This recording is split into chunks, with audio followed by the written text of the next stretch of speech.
मंत्री जी, बहुत बहुत स्वागत है आपका। दर्शकों को बस बता दूं मैं कि आप 39वें रेल मंत्री हैं, 55वें संचार मंत्री हैं और दूसरे इलेक्ट्रॉनिक्स और सूचना मंत्री हैं। बहुत भार है कंधे पर आपके। देखिए, जिस तरह से प्रधानमंत्री श्री नरेंद्र मोदी जी देश के लिए दिन रात मेहनत कर रहे हैं, अपना एक एक पल, एक एक क्षण देश के लिए समर्पित कर रहे हैं, तो हमारे जैसे कई कार्यकर्ताओं को लग जाना चाहिए, पूरी तरह से जुट ही जाना चाहिए। अश्विनी जी, जब 2047 की हम बात करते हैं, हम उस भारत की बात करते हैं जो विकसित हो चुका है, तो ईमानदारी से अपने दिल पर हाथ रखकर बताइए, एक रेल मंत्री अपने रेलवे नेटवर्क को उस वक्त कैसे पाता है? उस वक्त की ट्रेन हिंदुस्तान की जनता कैसे देख सकती है? देखिए, आज मोदी जी के 10 वर्ष के इस पीरियड में एक बहुत स्ट्रांग लेगेसी बनी है। आज मोदी जी की 10 वर्ष की लेगेसी और 25 वर्ष का प्लान, ये भारतीय जनता पार्टी का एक स्पष्ट जनता के सामने, भारत की जनता के सामने एक स्पष्ट मैसेज है। इस 10 वर्ष की लेगेसी में आप देखो, रेलवे में प्रैक्टिकली करीब करीब बहुत सारे राज्य 100% इलेक्ट्रीफाई हो गए। 40,000 किलोमीटर रेलवे का इलेक्ट्रिफिकेशन हुआ। 60 वर्षों में 20,000, 10 वर्षों में 40,000, करीब करीब आपके 30,000 किलोमीटर नए रेलवे ट्रैक बने। यानी जर्मनी का जितना रेलवे नेटवर्क है, उतना रेलवे नेटवर्क भारत के रेलवे नेटवर्क में जुड़ा। पिछले साल 5,000 किलोमीटर जुड़े थे और इस साल भी, कल की रिपोर्ट में देख रहा था, 5,246 किलोमीटर कल तक रेलवे नेटवर्क में जुड़े। यानी हर साल एक स्विट्जरलैंड के बराबर रेलवे नेटवर्क भारत में जुड़ रहा है। टोटली नए जनरेशन की वंदे भारत ट्रेन्स आई, नमो भारत ट्रेन आई। आज वंदे भारत ट्रेन्स में हमारी जो मिडिल क्लासेस हैं और एस्पिरेशनल यूथ है, उनको एक ऐसा अनुभव मिल रहा है जो दुनिया के बेस्ट से बेस्ट रेलवे सिस्टम में मिलता। नमो भारत ट्रेन अपने आप में बहुत ही सक्सेसफुल है रीजनल ट्रांजिट के लिए। अब वंदे भारत स्लीपर आ रही है, वंदे मेट्रो आ रही है, अमृत भारत ट्रेन आ रही है। तो ये सब जो आपने देखा इन 10 वर्षों में, विकसित भारत बनाने के लिए जो फाउंडेशनल एलिमेंट्स हैं, जो फाउंडेशन बनानी है, नींव बनानी है, वो नींव बनी है। अगले 5 वर्षों में इस नींव को और मजबूत करेंगे। मंत्री जी, मैं एक सेकंड आपको रोक रही हूँ। आप कह रहे हैं कि ये नींव 2014 में रखी गई है, इससे पहले फिर क्या हो रहा था? इससे पहले अगर रेलवे की मैं बात करूं, तो रेलवे को एक दूध दोहने वाली गाय के बराबर समझा जाता था। ऐसी कंडीशन थी जिसमें रेलवे मिनिस्टर्स केवल किसी गाड़ी के स्टॉपेज या गाड़ी के एक्सटेंशन या नई गाड़ी के अनाउंसमेंट पे ध्यान देते थे। पटरियों की कैपेसिटी है कि नहीं, उसकी कोई चिंता नहीं होती थी। इस तरह से रेलवे का प्रशासन चला रहे थे तत्कालीन तब के रेलवे मंत्री और तब की सरकारें, जिसमें रेलवे फोकस नहीं था, पैसेंजर फोकस नहीं था, केवल अपनी राजनीति फोकस थी। मोदी जी ने डीपोलिटिसाइज किया रेलवे को। रेलवे को एक टेक्निकल तरीके से, ऑपरेशनल एफिशिएंसी की तरीके से, नई टेक्नोलॉजी को एब्जॉर्ब करने के तरीके से उस चीज को मोदी जी ने अपने प्राइमरी फोकस में लेके आए। रेलवे के बजट को मर्ज किया जनरल बजट में, जहां मात्र 15,000 करोड़ के आसपास मिलते थे जनरल बजट से भारतीय रेलवे को, आज 2,52,000 करोड़ रुपए का रेलवे का बजट सपोर्ट मिलता है। काम, फंडिंग बढ़ी, काम बढ़ा, कई तरह के रिफॉर्म्स हुए, बहुत सारे, करीब करीब 38 ऐसे मेजर स्ट्रक्चरल रिफॉर्म्स हुए, जिसके कारण आज रेलवे एक ऐसी परिस्थितियों में आई है कि अब अच्छी एक फाउंडेशन बन गई 10 वर्षों में। आने वाले 5 वर्षों में इस फाउंडेशन को और स्ट्रांग करेंगे। कई जो नई टेक्नोलॉजीज लेके आए उनको और ज़्यादा स्ट्रेंथन करेंगे और उसके बाद में, उसके आगे वाले 20 सालों में रेलवे एक अलग नया स्वरूप देखेगी। चेंजेस रेलवे स्टेशन पर नजर आ रहे हैं, यहाँ पर हर एक शख्स इस बात को मानेगा। लेकिन उसी रेलवे स्टेशन पर जब जाएंगे, ये बात सच है कि 41 वंदे भारत आ गई हैं, नमो भारत आ गई है, अमृत भारत आ गई हैं। स्टेशन पर आज भी जो यात्री है वो भीड़ को लेकर परेशान है, ट्रेनों में जो रिजर्वेशन है उसे लेकर परेशान है। ये कितना टाइम आप मंत्री जी बता सकते हैं कि एक वो वक्त आएगा जब साल भर में ये जो 700 करोड़ का आंकड़ा है यात्रियों का सफर करने का, वो 1,000, 1,200 या 1,300 तक 2030 तक 1,000 करोड़ लोग पैसेंजर्स रेलवे में ट्रैवल करेंगे। उस हिसाब से कैपेसिटी बना रहे। देखो, ट्रेन में और हाईवे में एक फंडामेंटल डिफरेंस होता है। ट्रेन में आपको बिना पटरी के गाड़ी नहीं चला सकते, हम्म, करेक्ट। रोड कैसी भी हो, कंडीशन कैसी भी हो, एक बार के लिए गाड़ी चल जाती है।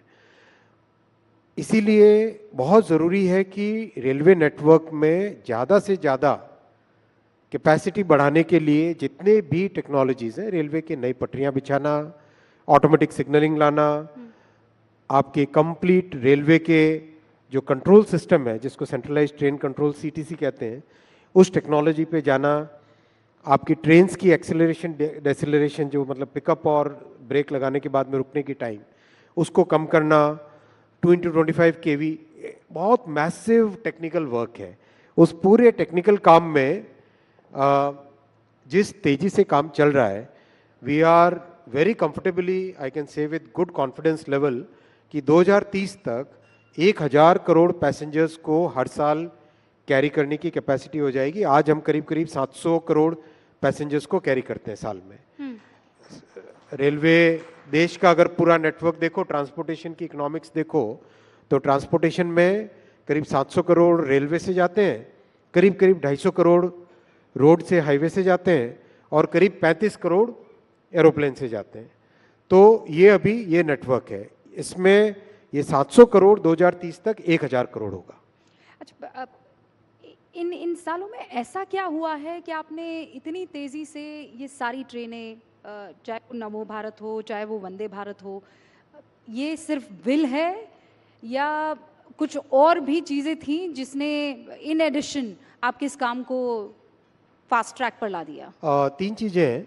एक तो बहुत स्ट्रॉन्ग फोकस टेक्नोलॉजी लाने में, बहुत स्ट्रॉन्ग फोकस डीपोलिटिसाइज करने में रेलवे को, रेलवे का फोकस रेलवे की ऑपरेशनल एफिशिएंसी पे ध्यान दें, रेलवे में एक तरीके से काम करने की पद्धति बदली। दूसरा, फंडिंग इंक्रीज की मोदी जी ने। तीसरा, पीएम साहब ने बहुत स्पष्ट तौर पे कहा कि चाहे कितने भी कठिन फैसले लेने हो, फैसले लो, फैसले लेके, जैसे फॉर एग्जांपल एक नया रेलवे की मेंटेनेंस की पद्धति में नया एक सुधार हुआ है। पहले क्या होता था कि जिस दिन मेंटेनेंस करना है, मान लो पटरी है, पटरी पे डेली का डेली मेंटेनेंस करना पड़ता है, तो जिस दिन आपको मेंटेनेंस का काम करना है उसी दिन सारे कॉन्ट्रैक्टर्स, मशीन्स, स्पेयर मटेरियल, सब लेबर सब आते थे। तो सुबह से शाम तक मान लो वेट करते थे, 4 या 5 बजे तक मान लो परमिशन मिलती थी, कभी परमिशन नहीं भी मिलती थी, वापस चले जाते थे। ये एक ऐसी पद्धति जो 60-70 वर्ष तक चली।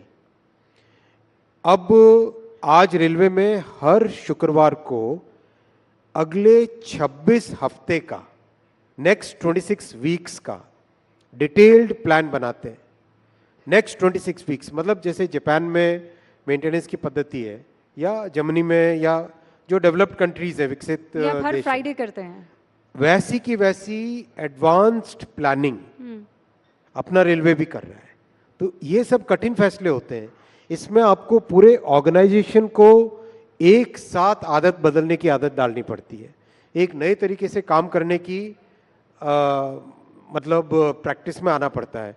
तो ये आसान काम नहीं होता, इसमें बहुत मेहनत और continuous communication with the top to bottom most layer. आज आप किसी सुपरवाइजर के पास जाके बात करो अगर, और मैं आप में से निवेदन करूंगा जो भी पाथवे इंस्पेक्टर हो, सेक्शन सुपरवाइजर हो, इनसे बात करें, इतने खुश हैं कि आज उनको मेंटेनेंस के लिए जो टाइम चाहिए होता है वो मिलता है, मंत्री जी खुश है। मतलब इससे पहले तो आप कह रहे थे कि सब आराम से हो जाता था, सिर्फ पॉलिटिक्स होती थी, काम नहीं होता था। अब आप सिर्फ इस काम ही काम करा रहे हैं और वो खुश हैं।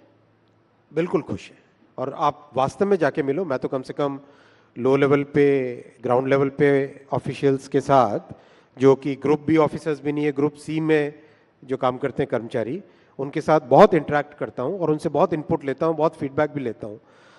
इतने खुश हैं इस बात से कि रेलवे का एक तरीके से, जिस तरीके से चलनी चाहिए एक टेक्निकल ऑर्गेनाइजेशन, वैसे मोदी जी ने 10 वर्षों में रेलवे को उस टेक्निकल स्टेज पे लेके आ गए। अश्विनी जी, दुर्घटना को लेकर मैं आपसे डिटेल में थोड़ी चर्चा करना चाहूँगी। स्पेशली कम हुई हैं दुर्घटनाएं, एक्सीडेंट्स कम हुए हैं, लेकिन जो होते हैं वो आपने भी देखे हैं। आप कितने दिनों तक वहाँ पर रहे थे, आपकी आंखों में लोगों ने आंसू देखे हैं, वहीं उस ज़मीन पर पॉलिटिक्स भी देखी है। कवच को लेकर विपक्ष ने बहुत हमला साधा कि आपने कहा था कि ऐसी टेक्नोलॉजी, ऐसा सिस्टम है कि इससे हिंदुस्तान को कोई नुकसान नहीं होगा, लेकिन जब हुआ तो उसने सबको जख्मी कर दिया। देखो, कवच एक टेक्नोलॉजी की क्लास है जिसको कहते हैं automatic train protection, ATP technology. ATP technology दुनिया भर के बड़े रेलवे सिस्टम्स में 1980 के दशक में चालू हुई, 1990 के दशक में काफ़ी बड़ी मात्रा में लगी और 2000 के दशक में करीब करीब दुनिया के सारे बड़े रेलवे नेटवर्क्स में फुल्ली एटीपी आ गया था। तब की सरकारें क्या करती थी? क्या उन सरकारों की जिम्मेदारी नहीं थी कि एटीपी लेके आए? क्या उनकी ये जिम्मेदारी नहीं बनती थी कि सेफ्टी पे इन्वेस्टमेंट करें, सेफ्टी के लिए जो नए टेक्नोलॉजी चाहिए वो लेके आए? कुछ नहीं किया उन्होंने। 2016 में पहली बार भारत में एटीपी टेक्नोलॉजी को मान्यता दी मोदी जी ने, 2016 में। 2016 मतलब सोचो, देश ने 1980 से लेके 2014 तक का पीरियड, एक तरीके से उस पीरियड में पूरा देश कवर हो जाना चाहिए था एटीपी टेक्नोलॉजी से। 2016 में मान्यता दी, 2019 तक उसके पूरे सर्टिफिकेशंस मिले। 2020 और 21 में कोविड के कारण दिक्कत आई, लेकिन उसके बाद में, उसके बावजूद भी और उसके बाद में बहुत तेजी से इस पे काम चला। अब करीब, और कवच भी एक कोई ऐसा नहीं कि एक डिवाइस है जो लगा दिया ट्रेन पे और हो गया, ऐसा नहीं है। कवच पूरा एक सिस्टम है भाई। आपको पूरा पूरा रेलवे ट्रैक के साथ में ऑप्टिकल फाइबर केबल लगाना पड़ता है। जैसे एयरटेल या जियो या बीएसएनएल का नेटवर्क होता है, वैसे ही हर 7 या 8 किलोमीटर पे आपको टेलीकॉम टावर लगाने पड़ते हैं। उन टेलीकॉम टावर के ऊपर टेलीकॉम के डिवाइसेस लगते हैं, फिर ट्रेन के ऊपर डिवाइस लगता है, सिग्नलिंग सिस्टम के साथ पूरा इंटरेक्शन, इंटीग्रेशन करना पड़ता है।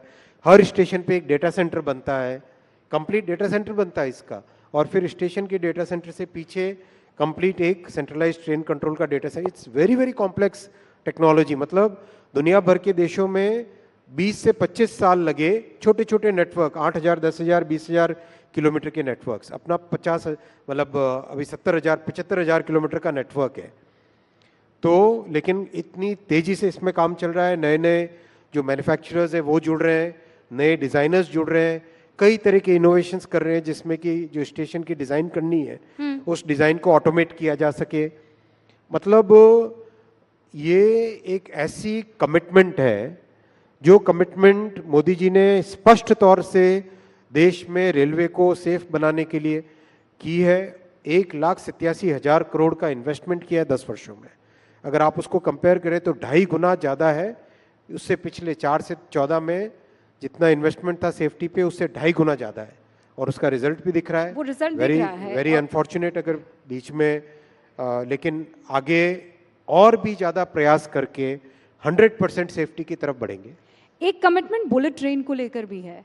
अब अश्विनी वैष्णव जी, जब जब इतना गड्ढा है जिसको आप भरने का पूरा प्रयास कर रहे हैं, ऐसे में कई लोग ये कहते हैं कि क्या बुलेट ट्रेन की इस देश को आवश्यकता है? आप उन्हें क्या कहेंगे? बुलेट ट्रेन एक ट्रांसपोर्टेशन का मीन्स के हिसाब से मत समझिए आप इसको। बुलेट ट्रेन को अगर आप देखोगे, बुलेट ट्रेन आपके जिस पाथ पे चलती है उस पाथ के सारे शहरों की इकोनॉमी को एक साथ जोड़ देती। मैं इसका उदाहरण बहुत अच्छा आपको दूंगा, जापान का। पहली बुलेट ट्रेन वह 1969 में जब चलनी चालू हुई,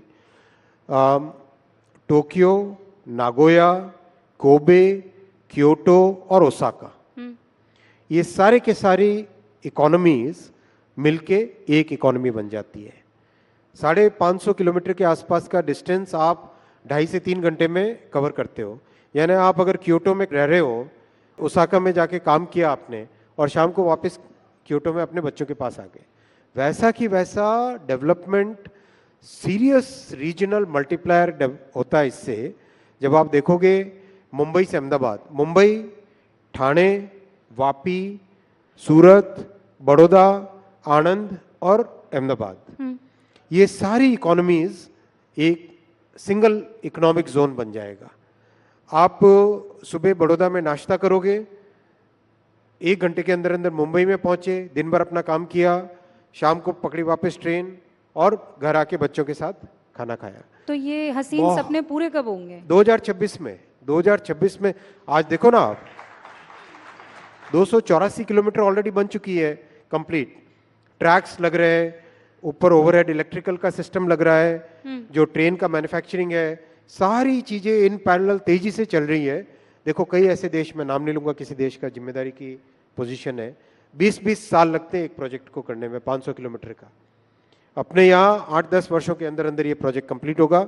2026 में पहली सूरत से बिलीमोरा वाले सेक्शन में ट्रेन चलेगी, आप देखोगे, और वर्ल्ड क्लास है, एब्सोल्युटली वर्ल्ड क्लास। अच्छा, वक्त जो है वो लगातार इसी रफ्तार से आगे बढ़ रहा है, तो मैं अपनी ट्रेन को या सवालों की ट्रेन को अब नए स्टेशन पर ले जा रही हूँ, आपके अगले मंत्रालय के पास आ रही हूँ। उससे पहले इस वक्त जो देश के रेल मंत्री हैं, आप उनको कोई नंबर देना चाहेंगे 10 में से, 5 में से? आप लोगों का काम है भाई, ये हमारा काम नहीं है, हमें तो मेहनत करनी है, मेहनत करते जाना है। डिजिटल इंडिया की तरफ मैं आ रही हूँ। प्रधानमंत्री नरेंद्र मोदी का ड्रीम प्रोजेक्ट है और उसमें सबसे इम्पोर्टेंट अंश सेमीकंडक्टर्स हैं। इसकी बात तो हम कर रहे हैं, इनफैक्ट 62 से शुरुआत हुई, 65, 61, मैं टाइम गिनाती चली जाऊंगी, 80, 84 सेमीकंडक्टर नहीं बन पाए। अब आप कह रहे हैं कि बहुत जल्द हिंदुस्तान को पहला सेमीकंडक्टर मिल जाएगा। ये 2 सवाल हैं, मैं संक्षेप में चाहूंगी, अब तक क्यों नहीं हो पाया? आज हो रहा है तो ऐसा आपने क्या कर दिया? दिसंबर 2024 में पहली made in India chip market में आ जाएगी। दिसंबर 2024, ज़्यादा दूर नहीं भाई, गिन के नोट करके रख लेना आप लोग, दिसंबर 2024 में पहली चिप आने वाली है। देखो 1962 से प्रयास हुआ, लेकिन किसी भी प्रयास के पीछे जब तक सही नीति और सही आपका फंडामेंटल कन्विक्शन नहीं होता तब तक नहीं हो पाता। मोदी जी का इतना स्ट्रांग कन्विक्शन है कि हमें विकसित भारत को जब बनाना है, उसके फाउंडेशन में क्या क्या लगेगा। उसके फाउंडेशन में बहुत एक इम्पॉर्टेंट है इलेक्ट्रॉनिक्स मैन्युफैक्चरिंग। चाहे electronics manufacturing in the sense कि आप जो घर में टीवी देखते हो, फ्रिज देखते हो, उसको देखो, या फिर पावर इलेक्ट्रॉनिक्स, टेलीकॉम वो देखो, या जो डिफेंस में इलेक्ट्रॉनिक्स जाती है वो देखो, या कार के अंदर जो इलेक्ट्रॉनिक्स लगती है वो देखो, हर चीज में सेमीकंडक्टर लगता है। कुल मिलाकर कोई भी चीज जो ऑन या ऑफ हो रही है, एब्सोल्युटली उसमें सेमीकंडक्टर लगता है। एब्सोल्युटली, चाहे लाइट हो, चाहे मिसाइल हो, चाहे ट्रेन हो, चाहे एरोप्लेन हो, चाहे फ्रिज हो, हर चीज जो ऑन या ऑफ होती है उसमें सेमीकंडक्टर चिप लगती है। ये मैं बहुत मतलब आपको जिम्मेदारी के साथ कह रहा हूँ, जैसा कमिटमेंट मोदी जी ने दिखाया, और मैं आपको पर्सनल इसमें एग्जांपल्स दे सकता हूँ। हम लोग सेमीकंडक्टर डिस्कशन के लिए जब आधे घंटे का या 45 मिनट का टाइम प्रधानमंत्री जी का मांगते थे, मैं आज सब पब्लिक के सामने कह रहा हूँ, कहना नहीं चाहिए, लेकिन पीएम साहब ने साढ़े 3 घंटे तक टाइम दिया। हम 45 मिनट टाइम मांगते थे, वो 3 घंटे तक टाइम देते थे। एक एक लाइन बाय लाइन चीज पीएम साहब डिटेल में डिस्कशन करते थे। जो भी कंसर्न्ड विभाग है, सरकार का काम करने के एक तरीके में बहुत सारे विभाग जुड़ते हैं, हर डिपार्टमेंट को पर्सनली बुला के साथ बैठते थे और पीएम साहब कहते थे कि हमको सेमीकंडक्टर में सक्सेसफुल होना है, देश को सेमीकंडक्टर में सक्सेसफुल होना है। ऐसा कमिटमेंट इम्पॉसिबल है किसी दूसरे प्रधानमंत्री का। आप बोल रहे हैं कि इम्पॉसिबल कमिटमेंट सरकार की तरफ से, प्रधानमंत्री नरेंद्र मोदी की तरफ से दिख रहा है, लेकिन विपक्ष खासकर पी चिदम्बरम साहब ये कह रहे हैं ये जॉबलेस ग्रोथ है। वो ये कह रहे हैं कि जो कामकाजी संख्या है वो 50% से भी कम है और पिछले 9 सालों से ये आंकड़ा है। आप लोग ग्रोथ करते हैं, किसी को जॉब नहीं दे पाते। चलो मैं पी चिदम्बरम साहब को एक चैलेंज देता हूँ, आप मेरे माध्यम से, इस मंच के माध्यम से आप पी चिदम्बरम साहब को एक चैलेंज पहुंचाइए। EPFO, employ provident fund organisation, ये एक ऑर्गेनाइजेशन है जिसमें जो भी व्यक्ति काम पे जाता है उसका एक रजिस्ट्रेशन होता है, उसकी सैलरी में से डिडक्शन होता है और ऑर्गेनाइजेशन की तरफ से एक डिडक्शन होता है। एब्सोल्युटली ऐसा डेटा है जिस डेटा को कहीं पर भी हर जगह स्वीकार्यता मिलती है। ईपीएफओ के डेटा के हिसाब से जो नए लोग जॉब में जुड़े माइनस जो लोग जॉब से निकले प्लस जो लोग जॉब में वापस आए, कहीं एक बार निकल गए होंगे वापस आए, इसका जो नेट नंबर है वो टोटल जॉब अपॉर्चुनिटी बनी। ये तो सीधी गणित है, सिंपल सी गणित है। वो total job opportunities 6 lakh per month थी कुछ ही वर्षों पहले, आज वही on an average 12 lakh per month है। 12 लाख पर मंथ का मतलब साल के हुए 1 करोड़ 44 लाख, 12 into 12 144, 1,44,00,000 साल की जॉब अपॉर्चुनिटीज क्रिएट हो रही है। आप चिदम्बरम साहब को पूछिए कि क्या ये आंकड़ा झूठ है या ये सच है। ये डेटा है, इस डेटा को कई बड़े इकोनॉमिस्ट ने कई मैं अच्छे उम्मीद करती हूँ कि न्यूज़पेपर्स आपका जो ये ने सबने चैलेंज चेक किया। ये चैलेंज जो है चिदम्बरम साहब एक्सेप्ट करेंगे और ज़रूर आपकी ये चैलेंज हम उन तक पहुँचाएंगे।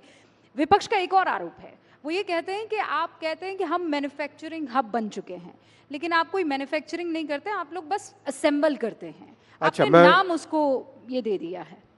देखो, जिन शख्स की बात आप कर रहे हैं, या चलो मैं जनरल में किसी शख्स का नाम क्यों लूं जब तक आप नहीं लोगे, तो देखो, किसी भी देश में कोई भी इंडस्ट्री जब चालू होती है, चाहे आप एग्जांपल ले लो कार इंडस्ट्री का, आज से 1980 के आसपास जब कार इंडस्ट्री चालू हुई, सबसे पहले क्या आया? कार की सीकेडी बन के आई, जो कंप्लीटली नॉकडाउन यूनिट आता है। उसके बाद में क्या आया?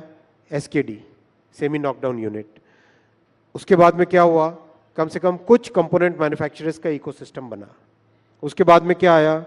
कई सारे कंपोनेंट इकोसिस्टम का मैन्युफैक्चरर बना, टियर 1, टियर 2, टियर 3 वेंडर्स बने।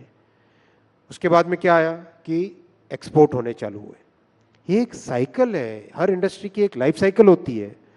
अगर यही लाइफ साइकिल कांग्रेस की सरकारें अगर 1980 में करने लग जाती, 1970 में करने लग जाती, तो आज देश की कहां पे परिस्थितियां होती? कांग्रेस ने पहले 4 दशक भारत के वेस्ट किए, 4 डिकेड्स भारत के लॉस्ट डिकेड्स बने, क्योंकि कांग्रेस की ऐसी पॉलिसीज थी जिसमें मैन्युफैक्चरिंग को एकदम गला घोंट के रखा गया, ऐसा कानूनों का मकड़ जाल बना के रखा दिया जिसमें कि कोई इंसान मैन्युफैक्चरिंग कर न सके। बस मतलब ऐसी परिस्थितियां थी 1990 से पहले तक तो, कि अगर आप अपनी कार की डिजाइन का हैंडल का डिजाइन चेंज करना चाहोगे तो आपको भारत सरकार के किसी अधिकारी के पास आके परमिशन लेनी पड़ती थी। ऐसा मकड़ जाल बिछा के रखा हुआ था। तो उस मकड़ जाल से निकले तो आप ये कह और रहे हैं सिंप्लीफिकेशन हो रहे हैं। अब बेबी स्टेप्स जो वो लिए जा रहे हैं। आज अपन ऐसी परिस्थितियों में है हाँ। जिसमें मैन्युफैक्चरिंग हब बनने के लिए जो फाउंडेशन चाहिए वो फाउंडेशन ले डाउन हो गई है। अगले 5 वर्षों में आप देखोगे, देखो मैं आपको एग्जांपल्स देता हूँ, नंबर्स देता हूँ। नंबर्स लेना जरूरी है क्योंकि डेटा के साथ बात करनी चाहिए, केवल आरोप लगाने से आरोप नहीं होना है, डेटा के साथ बात करनी चाहिए। Mobile manufacturing practically negligible number था 10 साल पहले, आज कितना है? $55 billion. Electronics manufacturing practically negligible number था, आज कितना है? पिछले साल का डेटा है $105 बिलियन और कम से कम डबल डिजिट में ग्रोथ हो रही है इसकी। डिफेंस मैन्युफैक्चरिंग कुछ भी नहीं थी, आज $2 बिलियन का एक्सपोर्ट हो रहा है। टेलीकॉम मैन्युफैक्चरिंग सोच भी नहीं सकते थे, किसी इंडस्ट्री के वेटरन ने बोला, 35 साल का जिनका टेलीकॉम इंडस्ट्री का एक्सपीरियंस है, उन्होंने कहा सोच भी नहीं सकते थे कि टेलीकॉम मैन्युफैक्चरिंग भारत में होगी। आज $1 बिलियन का एक्सपोर्ट हो रहा है।